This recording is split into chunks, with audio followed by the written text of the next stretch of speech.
Of the 20th century, Russia and Japan got into a dispute over who should be in control of Korea and China.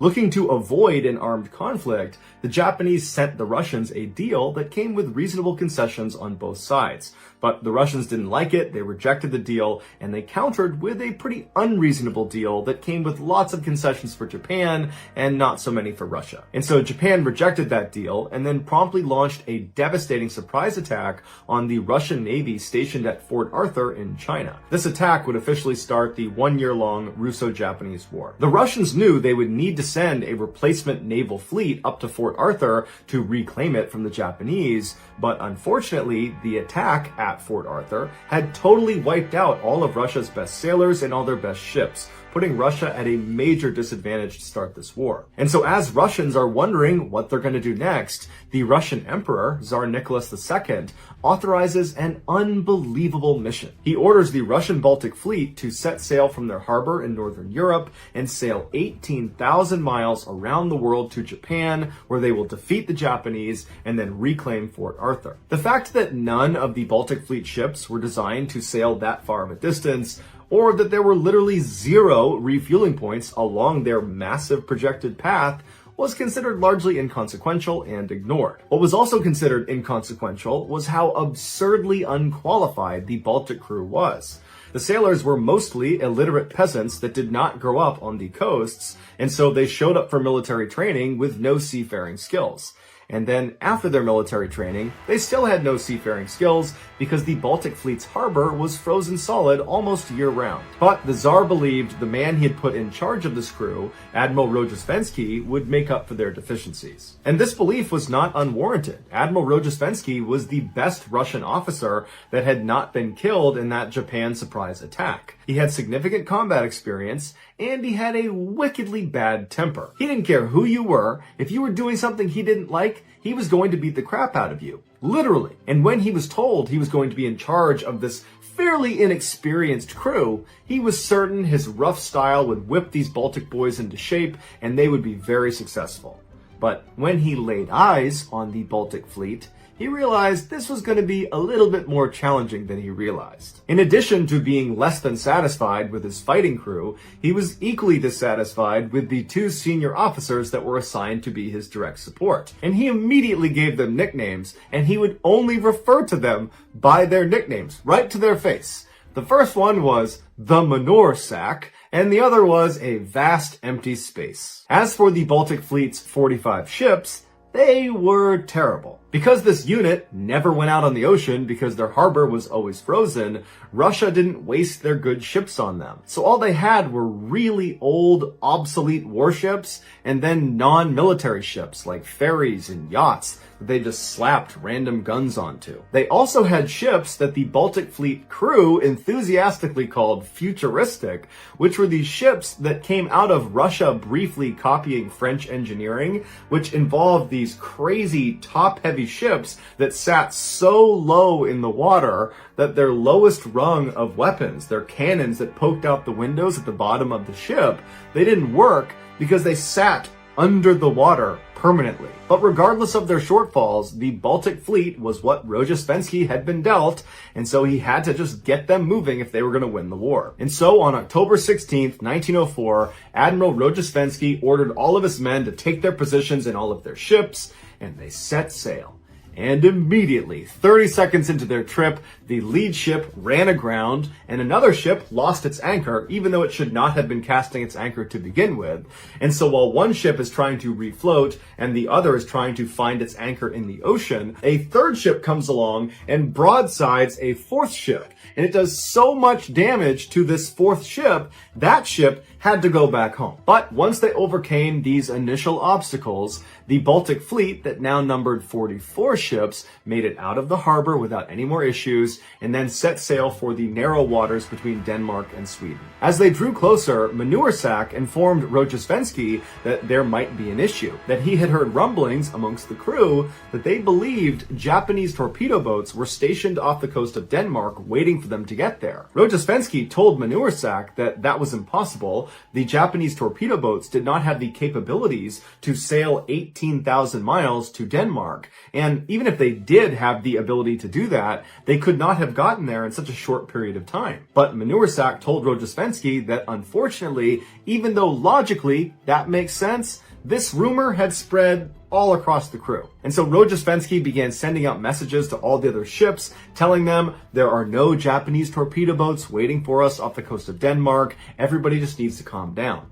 And these messages did appear to work at first, because eventually another rumor began to circulate, one that Rojesvenski was not really aware of as it was happening, and that was that the crew began to believe there was a huge minefield underneath them. Everywhere they went, there was a minefield. And everybody got so worked up about it that it made its way back to a lot of the captains actually piloting the different ships. And at some point, the pilots just began doing these evasive maneuvers, and Rojesvenski's looking around wondering what they're doing, and they began crashing into each other, trying to avoid this minefield. When Rojesvenski finally figured out what was going on, he sent out even more messages telling them that there's no minefield under us. It's totally safe. Everybody just needs to calm down. And so it took Rojesvenski going out on deck and firing shots into the air to finally get people to stop believing they were on top of a minefield. But just a couple of hours later, after Rojesvenski had gone back up to the bridge and was just looking out, surveying his fleet as they carried on towards Denmark and Sweden, when all of a sudden, towards the very front of his fleet, he heard this unbelievable barrage of cannon fire. One of his own ships was engaging something out in front of the fleet, but Rojesvenski was too far away to see what it was. And then a message came through from the attacking ship, whose name was Kamchatka, and they said they were surrounded on all sides by at least 8 Japanese torpedo boats. And so Rojesvenski runs out onto the deck, looking out towards the horizon, expecting to see these 8 Japanese ships, but he doesn't. And then all of a sudden, the shooting just completely stops and it's silent. And then Rojesvenski notices on his right side, a small little fishing boat is making its way right up alongside his. It would turn out Kamchatka, the attacking ship, had confused this little unarmed Russian fishing ship with 8 Japanese torpedo boats and had opened fire. But luckily, even though they fired hundreds and hundreds of rounds at this little boat, none of them hit the boat. And so the fishermen were fine. And the fishermen had actually been sent to the boat specifically by Tsar Nicholas II to tell Rojesvenski that he had been promoted. And so Rojesvenski apologizes to the fishermen for having shot at them hundreds and hundreds of times. And they said it was okay. And the fishermen carried on. After Rojesvenski chewed out the crew of the Kamchatka, the rest of the Baltic fleet gathered up and they continued towards the narrow waters between Denmark and Sweden. When they got close, a Danish resupply ship came out to meet them to give them fuel and food and water, and the Baltic fleet mistook them for a Japanese torpedo boat, causing them to ram them repeatedly. And then they realized their mistake, but at that point, they had done severe damage to the resupply ship, who had to immediately turn around and go back to shore. After that, the Baltic fleet did manage to get past Denmark and Sweden, and they made it out to the North Sea. But as soon as they got out there was trouble. One of the captains of the ships that was towards the front of the Baltic fleet's formation spotted 4 Japanese torpedo boats coming right at them. And so this ship, along with 6 others, immediately just began engaging these 4 ships with everything they had. Cannons, big guns, small guns, everything. It was absolute chaos from the front of this formation. And the amount of gunfire that was going off towards the front caused the rest of the ships that were not part of the attack to begin to panic. And the other ship captains began ramming into each other to try to get away from this attack. And so while that's going on, all the crew members on all the ships begin drawing their swords and running around, expecting the Japanese to board them at any moment. And the others that did not draw their swords put on life jackets and laid down on their back on the deck of the ship, believing that was procedure for how to survive a sinking ship. And so for the next 20 minutes, it was just continuous gunfire coming from the front of their formation. One of the attacking ships sent a message back to Rojesvenski that said they had been hit by a torpedo and they were taking heavy fire and it was just absolute bedlam up there. And then all of a sudden, it just totally stopped. And when the smoke cleared, Rojesvenski and his ship had been able to maneuver up a little bit closer and they could see what they were shooting at. And it would turn out, once again, it was a case of mistaken identity. They were not being attacked by Japanese torpedo boats. They had spotted 4 small British fishing boats. And in the chaos of the gunfight, the Baltic fleet had inadvertently begun to fire at each other, killing several crew members and badly damaging their ships in the process. As for the British fishermen, only one of their boats actually sunk, despite the fact that the Baltic fleet had fired thousands and thousands of rounds at them, and they had been stationary the entire time. The Russian Tsar immediately apologized to Britain, but the British media went crazy, and the British people called for war, believing that this type of attack could not possibly be an accident. But Russian diplomats leveled with the British and said, no, this really was an accident. And eventually they convinced them, avoiding starting yet another war. Rojesvenski and his Baltic fleet were allowed to continue in their journey, and after a couple of weeks, they were getting close to Africa when one of his ships, the Kamchatka, the same ship that believed they were surrounded by 8 Japanese torpedo boats, they got separated from the main fleet and got lost. And so Rojesvenski and the other officers did what they could to try to locate them, but nobody had seen where they went, and there wasn't great technology to try to locate them, and so unfortunately, Rojesvenski and the Baltic fleet just had to continue on and hope that at some point the lost ship would find them again. A few days later, the main body arrived in Tangier, and lo and behold, Kamchatka showed up. And they informed Rojesvenski that they had gotten lost, and they didn't really have a good answer for that. But once they were lost, they managed to engage 3 separate Japanese torpedo boats. But it would turn out they were not Japanese torpedo boats. They were in fact a German, a Swedish, and a French fishing boat. But none of Kamchatka's rounds actually impacted any of the 3 vessels, and so 3 more wars were averted. And so now that Rojesvenski had his lost ship back, he gathered up his full Baltic fleet, and they left Tangier. But on their way out, one of the ships managed to cut the underwater telegraph line to Tangier, cutting off Tangier's communication with Europe for the next 4 days. By now, the Baltic fleet was very low on coal, but they had a planned rendezvous with a German resupply ship off the coast of West Africa. When they got there, the crew decided they didn't want to do another resupply later on, and so let's just take double coal this time. And so they hauled all this extra coal onto their ships, despite not having a place for it, and so naturally they began throwing it in the halls and in their bedrooms, and basically anywhere there was space. And what that did is it led to a fine layer of coal dust all over everything in the ship. And that, combined with the intense humidity off the coast of Africa, led to this black coal gunk getting trapped inside of all of the sailors' lungs, which began killing several of them. A couple weeks later, as they rounded the southern tip of Africa, it finally rained on them, washing away a lot of that coal dust on their ships, which was a big relief. But the rain turned into a pretty bad storm, and so Rojesvenski decided he just wanted all of his ships to call in and say they were okay. And so one by one, each of the ships were told to message him saying the words, "We are okay." And so one by one, each of the ships did this until it got to Kamchatka's turn. And they accidentally sent the message, "Do you see Japanese torpedo boats?" And of course, this message spread like wildfire across the entire crew, which led to mass hysteria, and Rojesvenski's trying to send out messages to say, no, there's no Japanese torpedo boats, but it's too late. The other captains are panicking, and they're ramming into each other and firing blindly into the wind. From that point forward, every night, Rojesvenski would go up onto the bow of his ship, and he would scream obscenities at Kamchatka. When the Baltic fleet finally made it to Madagascar, the morale amongst the crew was very low. And so when they docked in Madagascar, the crew decided it would be a good idea to boost their morale by buying some pets to bring back on board the ship with them. And the pets they decided to bring back were crocodiles and poisonous snakes. When their handlers smuggled them back on board their ship, they immediately escaped down into the bowels of the ship. When they went looking for them, they couldn't find them because the ships were in such bad shape. There were all sorts of cracks and holes all over the interior for these animals to escape to. And so the men just had to accept there were very dangerous predators just living on their ship with them. And so most men were unable to sleep at night in fear of being attacked by these animals, which led a number of them to go for real insane. And so the pets idea didn't really boost morale amongst the Baltic fleet, and so one of the officers decided he would take another crack at boosting spirits.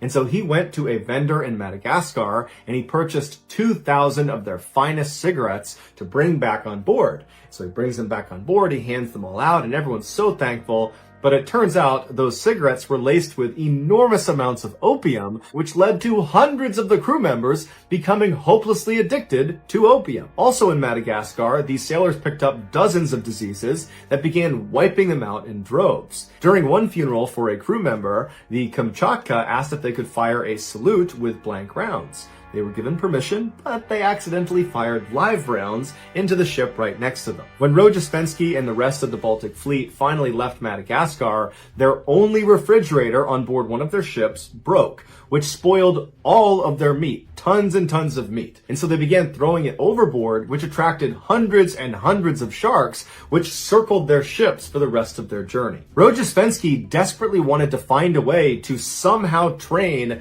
the remainder of the Baltic fleet how to be somewhat militarily competent. And so he decided he would make them all do target practice because that had been a big issue on this trip so far. And so he had one ship attach a long line that was connected to a target in the water, and that ship would pull the target along, and the other ships would take shots at the target. And so all of the ships on Rojesvenski's call began firing at this target, and after thousands and thousands of rounds, they didn't hit the target once. However, they managed to continuously shoot the ship that was pulling the target. For Rojesvenski, this was the final straw. He felt like he could do absolutely nothing to make the Baltic fleet an actual military force. And so he sent a message back to the Tsar and said, "You gotta replace me. I need to resign and somebody else needs to come in and take over." And the Tsar said, "No. This is your fleet." And so begrudgingly, Rojesvenski continued on leading the Baltic fleet until they finally, after 7 total months on the sea, were within striking distance of their target in Japan. The night before, as they prepared for their attack, they went into stealth mode where all the ships killed all of their lights. So they're totally dark, with the exception of their hospital ship. That kept their lights on. This was considered a rule of war at the time, which both sides abided by. And so while the Baltic fleet was sitting out in the waters outside of Japan, a small fishing boat began coming towards them. Now, the fishing boat could only see the lit-up hospital ship. They could not see the 43 other darkened ships. And so a crew member on board this hospital ship came up to the railing, and he recognized the fishing boat was actually a Russian fishing boat. And so he waved them down, and when the Russian fishermen came outside, the crew member told him, "You gotta stop because there's 43 ships behind me that have their lights off. Do not go this way, go around." And so the Russian fisherman thanked him and turned around and went on his merry way.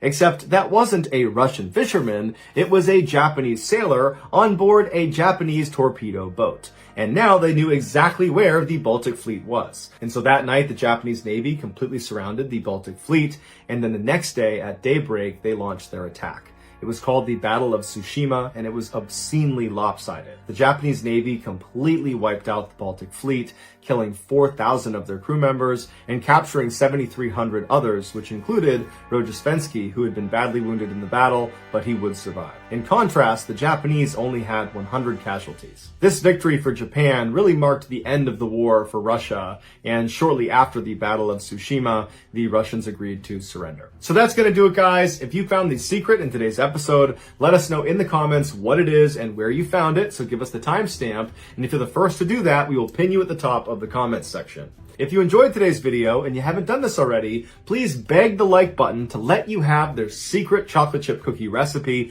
Tell them you won't share it with anyone, and as soon as they do give it to you, immediately post it on Facebook with the caption, "Here's my chocolate chip cookie recipe."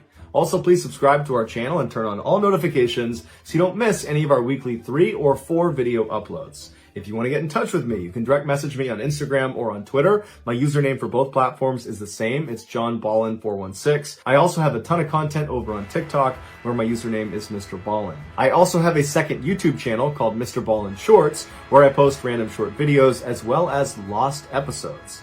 If you have a story suggestion, please submit it to our subreddit, just called MrBallen. It's linked in the description below. So whether I see you on Twitter, Instagram, TikTok, Reddit, YouTube, or some combination, just know that I really appreciate your support, and until next time, that's gonna do it. See ya. And Kayla was a senior at the University of California, Santa Barbara, a big party school. And one Friday evening, Kayla and her friends were at a big party, and Kayla was having a great time, but she was starting to feel really tired.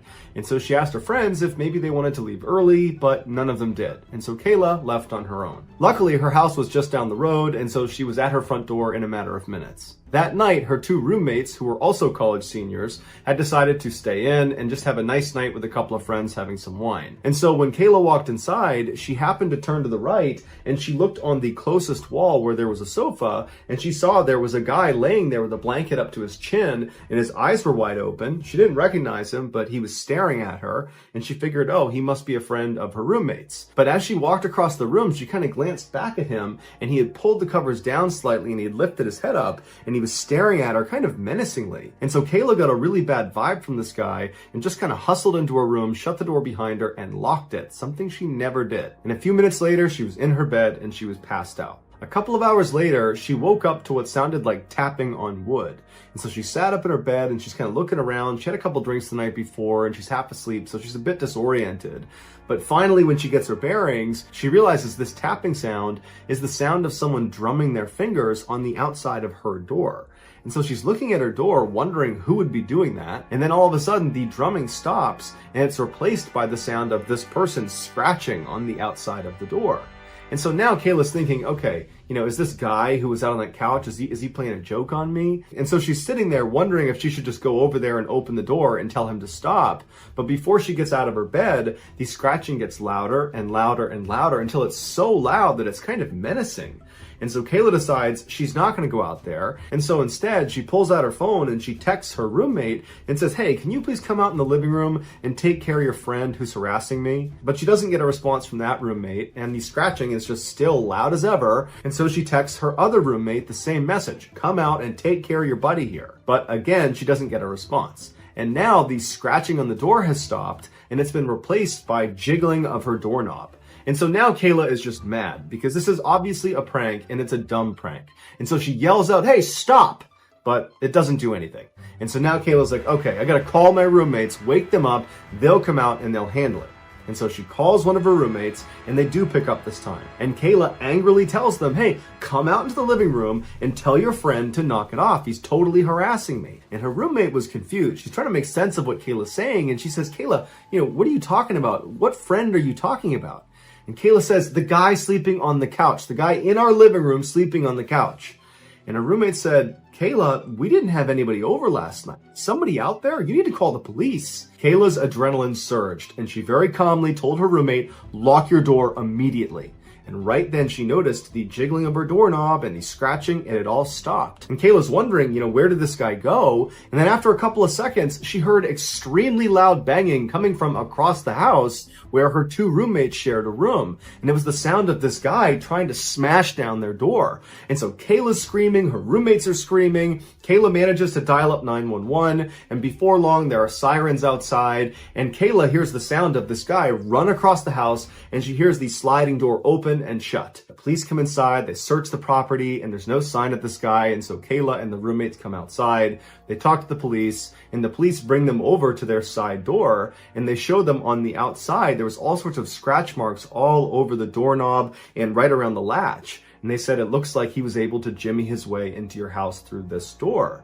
And so then they asked the girls to give their statement about what happened, and they started with Kayla. They went over to her bedroom door so she could demonstrate what happened, and that's when they noticed there were all these scratch marks and gouge marks all over the outside of her bedroom door, and all over the doorknob, and all over the latch. And on the ground was a pair of scissors and a knife. And the police told Kayla that it looks like he used those scissors and that knife to open up the side door, and he was trying to use those tools again to open up her door, but for whatever reason, he just couldn't do it. They told Kayla that most likely when she went in the front door, she caught this guy off guard. Maybe he was trying to rob the place, maybe he had just broken in, but either way, Kayla got in and ruined his plans. And so he leapt onto that sofa, the one against that inner wall, to kind of tuck himself away in hopes that maybe Kayla wouldn't look over and see him. And they told her that most likely when she made eye contact with him, she became a witness and therefore a target of opportunity. And had she not locked her door, who knows what would have happened. In 2004, 16-year-old Misty Tasker was a typical American teenager living in Live Oak, Florida, which is a small rural town right in the middle of the state. One Saturday evening in January, she and her mother attended a church service. Afterwards, they hopped in her mother's truck and they got on the country highway and began making their way home. Their house was just 20 minutes down this highway. It was a straight shot. And this highway was pretty desolate. There were no street lights. It was actually a dirt road despite being a highway. And it was just thick forest on both sides of the road the entire way. There were no buildings or houses between the church and their neighborhood. Misty's mother was already a very anxious driver who would keep both hands on the wheel. She would sit up and kind of hunch over the wheel and keep her eyes intently focused on the road. But at night, her driving anxiety would shoot through the roof because she had really bad eyesight. And so she would go to great lengths to not drive at night to avoid that high level of anxiety. But the church service they had just come from had run a little bit long, and so now Misty's mother is driving with the sun starting to set, and she's going as fast as she can to try to get home before it gets too dark. And so as they're bombing down this road at about 55 miles an hour, despite it being about a 40-mile-per-hour zone, Misty, who's in the passenger seat, just happens to look over at her mother for no particular reason. And as she's looking at her, she notices out her mother's window, it looks like there's a little girl sitting on the side of the road. What's a child doing out here in the middle of nowhere? She says to her mom, I think I just saw a little girl. And Misty's mother, who's high up on the wheel, she did not hear Misty the first time. She's just focused on driving and trying to get home. And so Misty says again, I think I just saw a little girl. We need to go back. I don't know what she's doing, but I feel like we need to go back and make sure she's okay. And so Misty's mom looks over at her and she's not prepared to turn the car around. That means staying out later, and it means she's going to be driving in even darker conditions. And so she's like, did you really see someone? Because we got to get home. And Misty's like, Mom, I'm pretty sure I saw a little girl. We have to go back. And so finally, Misty's mother, she's very annoyed, but she stops the car, she does a 3-point turn, and she begins driving back up the road where they came from towards this girl. Now, they had only made it about a half mile from where Misty believed she had seen this girl. And so pretty quickly, they slowed down because Misty said, I think she's in this area, and they both began scanning the right side of the road because that's where she's going to be now that they've turned around. Now, it was starting to get very dark outside, but there was enough light and they had headlights. They were pretty confident they'd be able to spot this girl. And so as they're slow rolling down the road, they both see this girl a little ways up on the right-hand side. Her back was to the road. She had her knees tucked up to her chest and she was rocking back and forth. Misty's mother made a comment that it was a little bit surprising that this girl was out here. I mean, there's really nothing around here. There's no houses, there's no buildings, there's no trails to be walking in this forest on either side. It was just kind of thick forest. And so she just thought it was very strange that this girl would even be out here, especially because there's not any traffic on this road. And so Misty's mother began slowly rolling up to her, and she told her daughter that instead of just stopping right away, let's just drive past her and get a look at her, and then we'll turn around and see if she needs any help. And so as they got right up next to her, they realized she was not a little girl. She was a young teenager, but she was not a young child. And as they drove right past her, they would expect her to turn around and acknowledge the car creeping up on her, considering there's no other traffic in the area and you're just some person sitting on the side of the road. You should definitely turn around and see what's behind you. But the girl did not acknowledge them. She just continued to have her knees up to her chest and rocked back and forth. And so Misty and her mother are a little bit freaked out by this, but they drive past her about 50 meters. Misty's mother does a 3-point turn, and when they're looking back down the road where the girl should now be on their left-hand side, they're oriented back towards their house now, she wasn't there anymore. But there were no streetlights. It was now almost completely pitch dark outside, and so all they had was the headlights. And so Misty told her mom, drive up a little ways. Maybe the girl stood up and moved and we just can't see her because she's not in the headlights. And so Misty's mom began driving down the road and kind of turning slightly towards the left to shine the light more to the left, but there was no sign of this girl. For good measure, they turned right slightly to shine the lights more to the right-hand side of the road, but there was no sign of this girl. And so Misty and her mother just slow rolled back down the road, kind of keeping their eye out on both sides. But after traveling for several minutes, going about 5-10 miles an hour and seeing no sign of this girl, they decided that, well, she must have just gone back into the woods and gone back to wherever it was she came from. And so Misty's mom began picking up speed, and before long they had gone maybe 2 or 3 miles away from where they'd seen this girl, and they were coming up to this 4-way intersection with stop signs all around. And as they were getting close, Misty's mother gasped because on the other side of the intersection, on the right-hand side, was this girl sitting on the side of the road. She's got her back to the road, her knees are up, and she's rocking back and forth. And so Misty's mother pulls up the stop sign and then just sits there. And both women are just stunned at what they're looking at. They had just seen her 2-3 miles back down the road. It wasn't possible for her to get all the way up here. And so Misty's mother looks at her daughter and says, do you think it's a different girl? And Misty's like, no, that's the same girl. And so they just sat there for a minute until Misty started to panic. And she said to her mom, Mom, don't stop. I got a bad feeling about this girl. I don't know what's going on, but you can't stop next to this girl. But Misty's mom, she was definitely weirded out by this situation, no doubt. But she didn't feel good about abandoning this girl in the middle of the night on the side of the highway. And so even though she felt a little bit hesitant herself, she told Misty, we have to at least drive past her and ask if she's okay. That's the least we can do. And Misty was not having it. She said, Mom, do not stop. I got a bad feeling about this. Don't stop near this girl. But Misty's mom let up off the brake and began slow rolling past this intersection. And now at this point, Misty is just absolutely terrified. And so she takes her seatbelt off and she goes down into the footwell right in front of her seat. And she closes her eyes and covers her ears, and she just continues to beg her mother to just please keep going. Don't stop. But her mother just continues on until she stops right next to this girl who's still just sitting on the side of the road with her back to the road. She's got her knees up. She's rocking back and forth. She's not acknowledging Misty or her mother. And so Misty's mother turns to her daughter and says, please roll down your window. And Misty refuses. She's still down in the footwell, still in the fetal position. She's crying and she's still begging her mother to please just go home. And so Misty's mother, frustrated, reaches across the passenger seat and grabs the knob to roll down the window manually. So she rolls the window down, and Misty, who's down in the footwell, all she remembers is sitting there covering up her ears, and she's crying, and she opens her eyes and she's looking up towards her mom, who's reaching over the seat, and her mom yells out to this girl. And Misty remembers looking at her mom, who suddenly recoils in horror and screams, and then they take off like crazy, flying down the road. Misty jumps out of the footwell, and she's looking at her mom, and she's like, what's happening? What just happened? What did you see? And her mom's got her hand over her mouth, and she's speeding down the road, and she's crying now, and she's looking at Misty, and she just doesn't have the words to describe what she just saw. And so Misty's asking her mom, what did you see? What happened?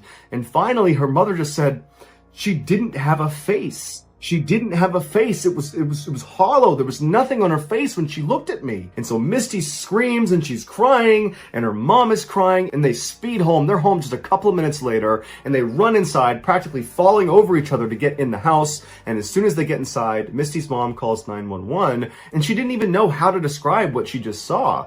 But she knew it was too embarrassing to try to describe it as some girl without a face sitting by the highway. And so she just told the police that they had seen a girl they think needs help. And so the police, they went out and they searched that entire stretch of highway. They looked for any sign of anybody out there, but there wasn't. There was never any trace of that girl.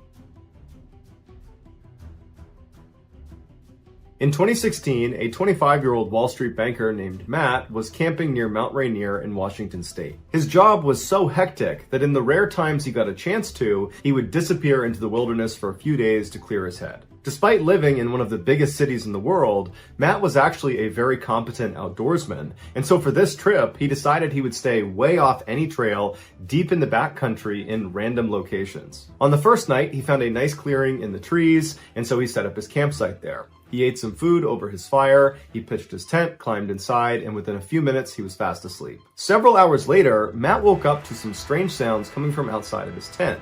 It sounded like a couple of animals or maybe one animal moving around right outside. And so after a while of just hearing this constant sound, he rolled over and he barely unzipped his tent flap just to look out and see if he could see whatever animal it was. And what he saw shocked him. There was a man sitting in front of his fire pit. There was no fire in his fire pit. And the guy was just sitting there with his hands on his knees, looking straight down. And periodically, he would just kick his feet in the ashes of the fire pit. And Matt didn't even know what to do, so he's just looking at him through this little tiny gap in his tent. And this man all of a sudden looks up directly at Matt and makes eye contact with him. And the guy's eyes go wide, and he stands up, turns around, and runs away from Matt's campsite. Matt has no idea how to react to this, and so he just quickly unzips his tent, jumps outside, and shines his light into the forest looking for this guy. He's thinking to himself, who is this guy? I am in the middle of nowhere in the backcountry of Washington state. How long was he sitting outside there for? What does he want? And so as Matt is trying to make sense of this totally weird thing, he's thinking, okay, I'm going to look out and I'm going to see his flashlight somewhere, or I'm going to see his campsite. Maybe he's set up nearby, and he's looking around into the total darkness. He's looking through all the trees, any light source anywhere out there he would see. And there's not one. There's no fire. There's no flashlight. There is nothing. And so eventually Matt goes back inside of his tent, he zips it up, and he's just left kind of dumbfounded. He can't understand how some person was just sitting outside of his tent for no apparent reason and then vanished into the forest without even turning on a flashlight. And so after a very restless night, finally the sun came up again and Matt was very relieved. He stepped outside, and after a little bit of time now from this strange incident, Matt started to tell himself that all that was is some guy happened to set up his campsite nearby. It is possible, albeit rare because we're in the backcountry, and maybe he was just intoxicated and he wandered over here and, stranger things have happened, so that's probably all it was. And so Matt felt like there was nothing to worry about. He packed up his campsite and he began hiking into the forest. Matt didn't have a planned route. Instead, he had a map and a compass, and he began just kind of wandering in the forest, kind of exploring wherever he wanted to go. And over the next 2 days, he covered at least 10, maybe 15 miles in kind of random zigzag directions. He found a nice clearing and he set up another campsite. That night, he set up a fire and he was eating some food near his fire. And then as he's sitting there, he hears rustling coming from behind him. And he's pretty sure it's an animal. So he turns around and he doesn't see anything. And he goes back to eating his food. And then a little while later, he hears some more rustling behind him. And this time he can't really just write it off. Clearly, there is something behind him that's moving around. And so he stood up, turned around, and remained motionless and just listened, expecting to see maybe a deer come out of the woods. But instead, he hears a man's voice come out of the darkness that says, "Do you know how to get to Bell's Canyon?" And Matt's heart starts racing.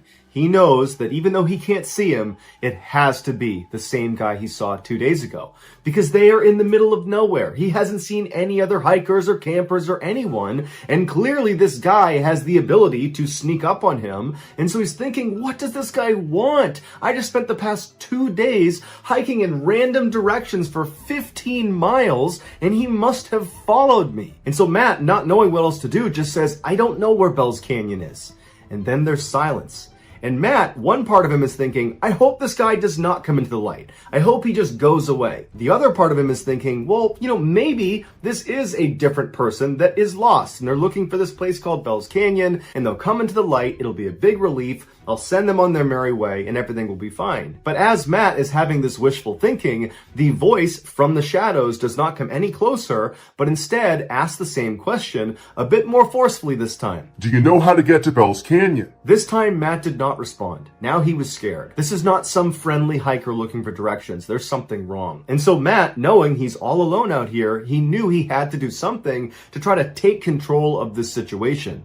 And so he took a deep breath, he reached down and grabbed his flashlight, and in one swift motion, he lifted his light up and shined it in the direction of this guy's voice. And what he saw was this guy from 2 days ago looking out from behind a tree right in Matt's direction. He was hiding from him. And when the light hit him, the man barked at Matt to aim it away. And Matt kind of instinctively lowered his light, but now he was too scared to raise it again, and now he knows it's the same guy. This guy has been following me for 2 days. And so for several minutes, Matt just stood there absolutely terrified, and this guy, he just stayed out there. Matt didn't hear him move. It was just a complete standstill. And then the silence was broken yet again by this voice, except somehow he had moved even closer to Matt. And when he came through asking the same question, "Do you know how to get to Bell's Canyon?" his voice was so close to Matt that Matt got scared and raised his light up, and the man was standing just a few feet away from him. And this time, the man's eyes got wide like they did the first time they saw Matt, and he turned around and he ran into the forest again. Matt, not knowing any better, just began running after him, but he only ran for about 30 seconds before he realized the terrain out here is so rough. He's gonna fall, get hurt, he's gonna get lost, and this guy's already long gone. He somehow managed to run immediately so far away. And so Matt just goes back to his campsite and he's thinking to himself, what do I do? I have no cell phone service. I'm at least 3 days away from my car, and I'm in the middle of nowhere. No one even knows where I am because I didn't chart a course. I didn't tell anyone where I was going to be. And so Matt just grabbed his knife and stood in the middle of the campsite, and for hours and hours, he just kept looking around, expecting this guy to just show up again or start speaking to him from somewhere out in the darkness. It was absolutely horrifying. Finally, by about 3 in the morning, Matt was so tired that he had to go to sleep. He hadn't heard this guy again, he didn't see him again, and he figured, I need a little bit of sleep because tomorrow he's gonna pack up his campsite and begin this epic journey back to his car. And so he climbed in his tent and he had a very restless next couple of hours. And then the sun came up, Matt jumped out of his tent, packed up his stuff, and began practically running in the direction of his car. All day as he was hiking, Matt kept looking over his shoulder, expecting to see this guy, because clearly he had followed him for multiple days, over 15 miles, and so the likelihood that he's still following him was really high. And so all day, Matt just felt like he was being watched, he was totally terrified, and then the sun started to go down, and Matt knew he would have to camp out again. And so he found a clearing in the trees, he set up his campsite, and he was so tired from running basically all day and being so mentally exhausted from this experience that he just got in his tent and fell asleep very quickly. But several hours later, he woke up to the sound of somebody walking around his tent, and he knew it had to be this guy. He's still in the middle of nowhere. He's not even close to the parking lot yet. And so this guy is still following him. And so Matt sat up in his tent, he clutched his knife, and for hours and hours and hours, all night, this guy just walked around his campsite. And then around 4 or 5 in the morning, he scampered off. When the sun finally came up, Matt leapt out of his tent, packed up his stuff, and literally just began running in the direction of his car, hoping that maybe he could get there before needing to camp out one more night. And so all day as he moved, he's looking over his shoulder, knowing this guy is following him. At this point, it's not even a question. He's somewhere in the forest, but he could never see him. And unfortunately, as the sun was setting, he knew he was not going to be able to make it to his car. He was just too far away. And so at some point when it got too dark to keep moving, he had to find a clearing and set up his tent again. And so once his tent was set up, he just climbed inside, grabbed his knife, and sat there, knowing this guy was somewhere out there. And so Matt climbed inside of his tent, he zipped it up behind him, he grabbed his knife, and he sat there, expecting to hear this guy come walking around. But after several hours, he didn't hear him. And Matt started to wonder, maybe this guy has left me alone, finally. Maybe he's not following me anymore. And so Matt, who was totally exhausted, laid down to go to sleep. And then as he's laying there from somewhere out in the woods, Do you know how to get to Bell's Canyon? Matt immediately sat up. His heart began racing so fast that he actually was concerned he might have a heart attack.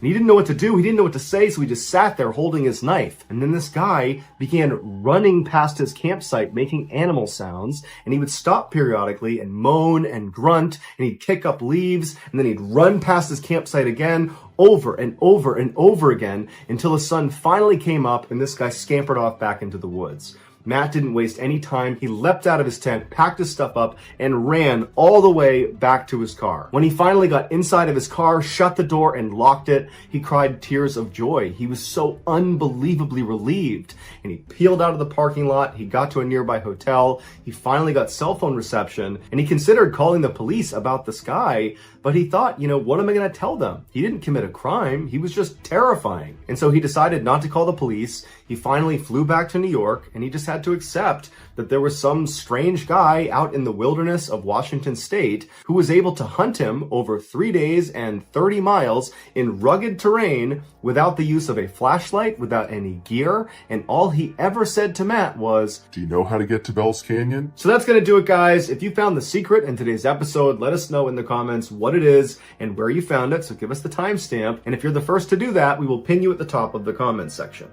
If you enjoyed today's video and you haven't done this already, please kidnap the like button, tie them up, and then forcibly brush their teeth, and then make them drink orange juice. Also, please subscribe to our channel and turn on all notifications so you don't miss any of our weekly 3 or 4 video uploads. If you want to get in touch with me, you can direct message me on Instagram or on Twitter. My username is the same, it's JohnBallen416. I also have a ton of content over on TikTok where my username is MrBallen.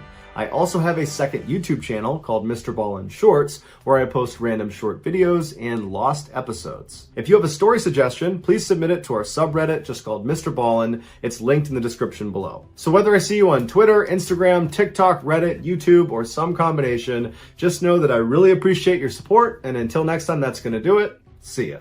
In 2019, Robert Nishimoto was a 71-year-old retired professor of sociology from the University of Southern California. After his retirement, he had moved back home to Hawaii to spend his twilight years with friends and family. On Saturday, November 2nd of that year, Robert suddenly felt motivated to go out into his backyard and finally do a huge cleanup. His grass was fine, he took care of that, but the very back of his property was totally overgrown with bushes and shrubs, and the trees were totally long and had not been trimmed in some time, and so he figured he would just go back there and hack a bunch of it down. And so that morning, he rounded up all of his yard working tools and he headed out to the back of his property and he got to work. And all day, his neighbors saw him slowly making progress as he kind of hacked his way towards the back of his property. And by the evening that night, it looked like he was almost done. 2 days later, on Monday, Robert's friends were at their favorite restaurant in town waiting for Robert to show up for lunch. This was something they did all the time. But Robert was running late, so one of them texted Robert to ask where he was, but he didn't get a response.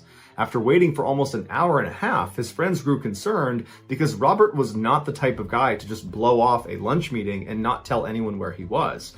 He was far more likely to be the guy that showed up early and then hounded the others about where they were. And so the friends decided they would just drive by Robert's property to make sure everything was okay. But when they pulled onto a street, they saw down the end of the road in front of Robert's house were fire trucks and police cars and tons of commotion. It would turn out nobody had seen or heard from Robert since 2 days earlier when he was out in his backyard doing that yard work. And when his family had tried to get in touch with him all weekend, they hadn't been able to. And so finally, on this Monday, right as the lunch friends are arriving at Robert's property, Robert's own family had called the police to do a welfare check on Robert. And what they discovered was horrifying. A police officer had gone up to Robert's front door and knocked.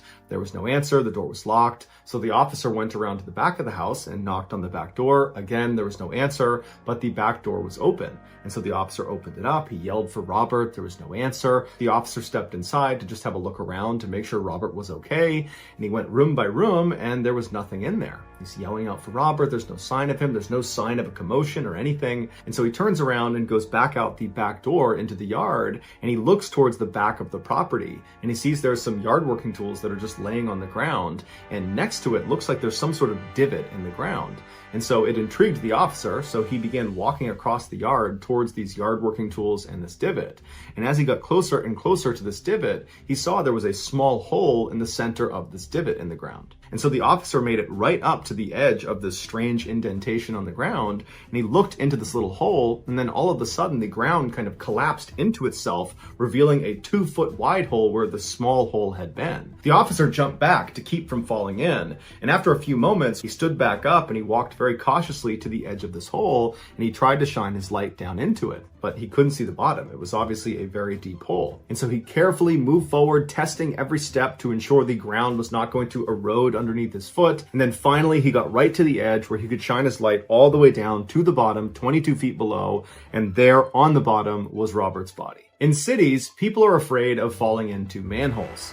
In parts of Hawaii, people are afraid of falling into lava tubes. These tubes form during volcanic eruption. When the lava flow is flowing downstream, it begins to cool, and the exposed section of lava starts to harden and creates this sort of shell around the lava flow that's traveling underneath it. And that lava will continue to flow for months until it completely drains and leaves behind this hollowed out shell that makes this massive tube underground called a lava tube. And over time, nature just kind of reclaims the outside and inside of these lava tubes, giving the impression from the top looking down that it's just normal earth with trees and plants growing on top of it, but really underneath it is this massive underground hollow tunnel. Robert fell through what is called a skylight, which is a small hole at the top of one of these lava tubes. Because Hawaii is known for having lava tubes all over the island, residents have to be aware of skylights when they're walking around the island. But luckily, in the high trafficked areas, they're very easy to identify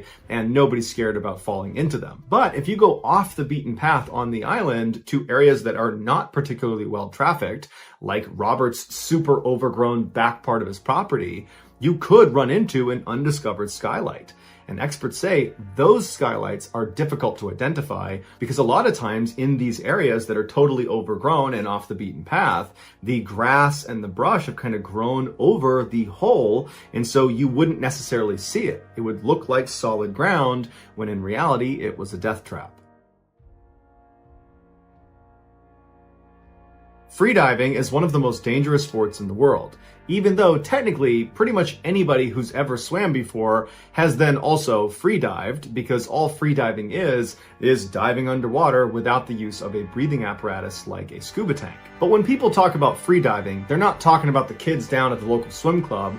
They're talking about those crazy people that go out into the middle of the ocean, take huge gulps of air, and then dive down to unbelievable depths and stay down there for several minutes before returning to the surface. And within this already extreme sport, there's an even more extreme version of it called no limits. Instead of the diver taking that big gulp of air on the surface and then turning around and finning themselves down to depth or pulling themselves down on a weighted rope, in no limits freediving, the divers are allowed to use whatever they want to get as deep as they can possibly handle. Again, the only rule is you can't use a breathing apparatus. The most common no limits technique is to grab hold of this sled that is connected to this bottom weighted vertical cable, and the freediver holds onto that sled, it's released from the surface, and the sled rockets down to whatever their desired depth is, and the diver just holds on, and then once they reach the bottom, the diver then turns a switch which shoots air into this big balloon that's attached to the sled, and once the balloon is filled enough, it will pull the sled and the diver who's hanging onto it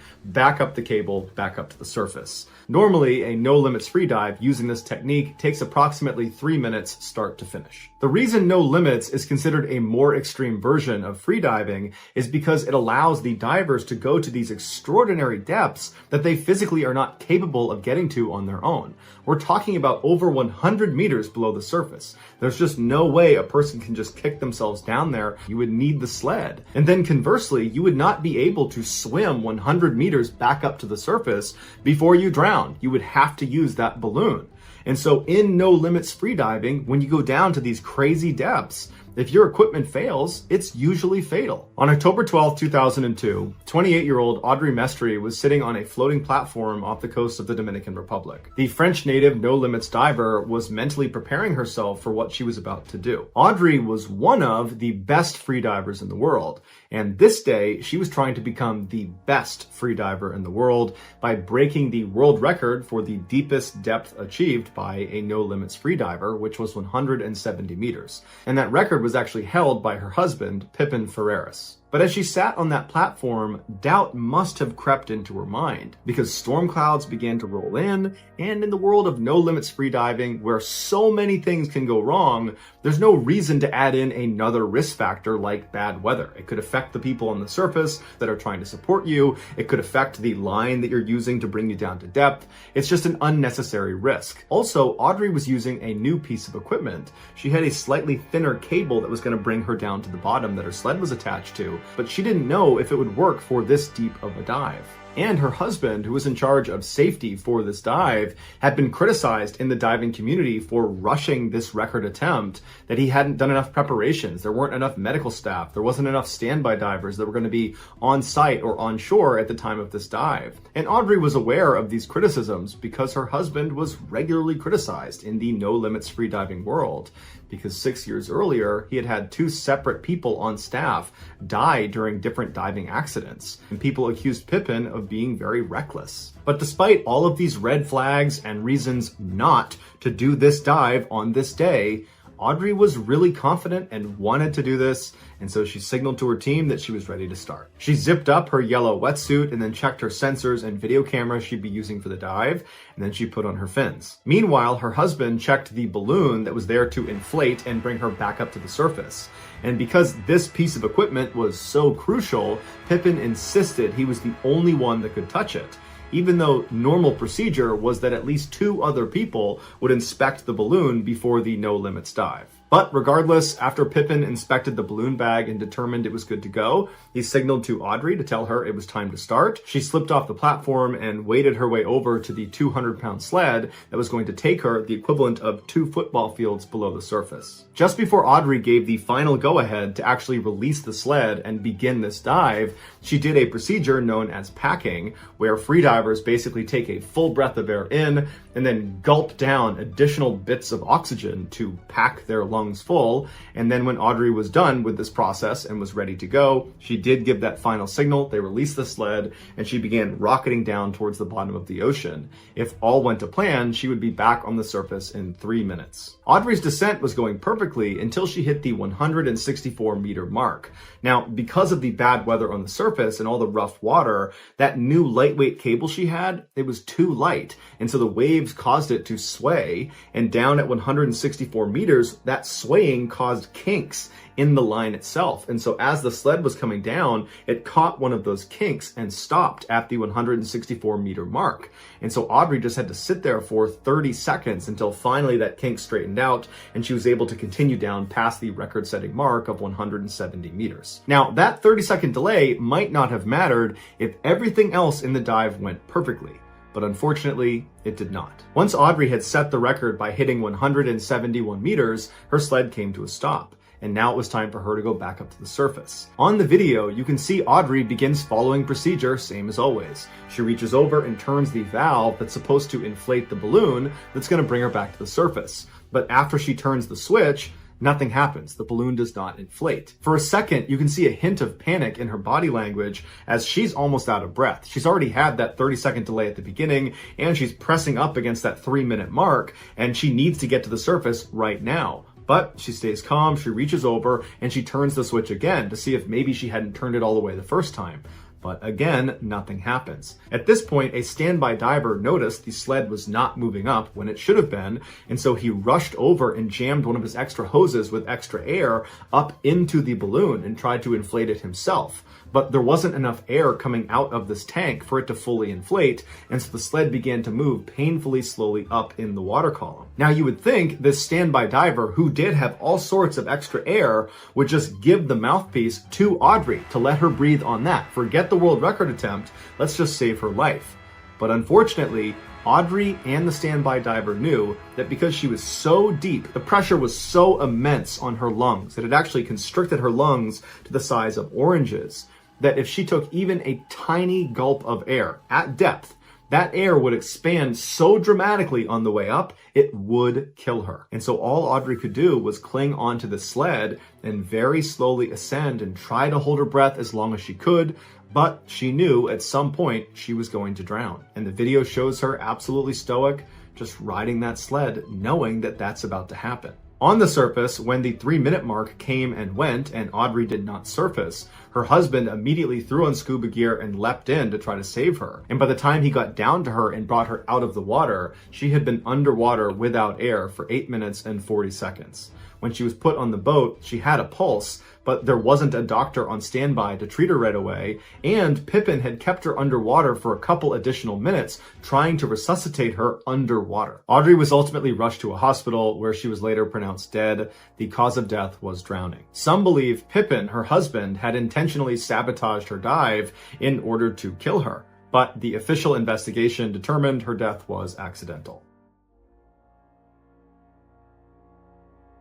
In 1993, after an exhaustive review of hundreds of sites around the United States, executives from the German car company Mercedes-Benz had finally come to their decision. Tuscaloosa, Alabama would become the site of the first ever passenger car assembly factory outside of Germany. This was a historic day, not just for Mercedes, but also for Alabama. At the time, the state had one of the highest unemployment rates in the nation, and so residents of Alabama were hopeful this factory would create hundreds of new jobs. But what actually happened shattered their expectations.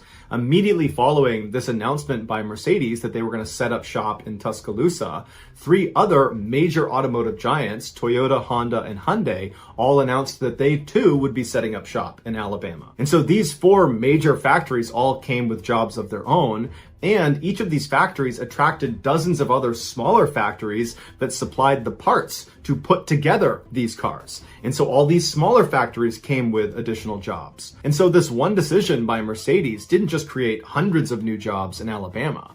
It created tens of thousands of new jobs all across the state. 2 years later, in 1995, a little girl named Regina Elsie was born just about an hour away from the Mercedes factory in Tuscaloosa. Growing up, the automotive manufacturing industry was a big part of her life. Her family worked in the factories, and as a kid, every day when she went outside, she would see dozens of these 18-wheelers come bombing down the road in front of her house, carrying car parts on their way to one of the many factories. Regina was a reserved and quiet kid. She loved to read, she was a good student, and she loved animals. She would take in stray animals, any animal she could find, she would bring it back home to her house, but her favorite animal was her dog, who she named Cow. She dreamed of becoming a pediatrician, and so after high school, she enrolled in a local community college on a federal grant with plans to eventually transfer out to Auburn University, where she would finish her degree and then hopefully go on to medical school. But while she was at the community college, she fell in love with a local boy named Dan, who she had actually gone to kindergarten with. And before long, the two were engaged to be married. The young couple wanted to move in together, but they didn't have enough money. Regina was a full-time student, so she didn't have an income, and Dan barely made minimum wage working as a shelf stocker at Walmart. The only way they could get their own place would be if Regina dropped out of school and got a job too. This was a difficult decision for Regina because she still wanted to be a pediatrician, but at the same time, she was really excited about her future with Dan, and so she thought, I'm only 20 years old, I can always come back and get my education later and become a doctor later. And so in January of 2016, she disenrolled from her classes and went out looking for a job. A month later, she landed a job as an assembly line worker at a car parts supplier factory where her stepfather and one of her sisters currently worked. It was called Asian USA, and they supplied parts to Hyundai and to Kia. Regina's mother told her that it was not a great place to work, that she had worked at 2 other similar auto parts supplier factories, and the pace and pressure was unbearable. Car part suppliers are known for being under intense pressure to reach their quotas every single day. Failure to do so, even by a slim margin, can lead to massive fines imposed on them by their customers, like in this case, Hyundai and Kia. This immense pressure on these suppliers often leads them to overwork their employees, like Regina. And the employees develop a sort of production at all costs mentality because they see their employer only cares about hitting their daily quota.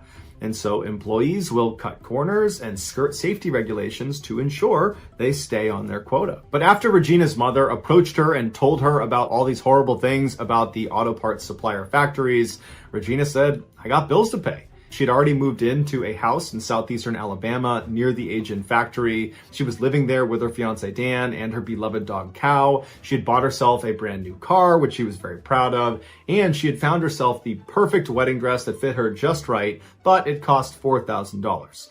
And so Regina was not about to walk away from this job. She needed the money. When she first started at Asian, she was put on temporary status, which meant she only made $8.75 an hour. In order for her to make more money, she would need the company to shift her to full-time status, which came with a $1.75 per hour raise. Determined to show the company she was worthy of being shifted to that full-time status, Regina volunteered for 12-hour shifts, 7 days a week. But by June of that year, after 6 months of this hellacious work schedule, Regina was over it. And she went to her parents' house, she laid on the couch, and she told them that she just couldn't do it anymore. And in fact, she was going to start looking for other work, preferably something she could do part-time, so she could go back to school and continue to pursue her career as a pediatrician. And her family was relieved and excited to see her get her life back to normal. A few days later, on June 18th, Regina, who was still employed at Asian, was working the day shift at the factory. Her job that day was to oversee a robot that would weld on these metal pillars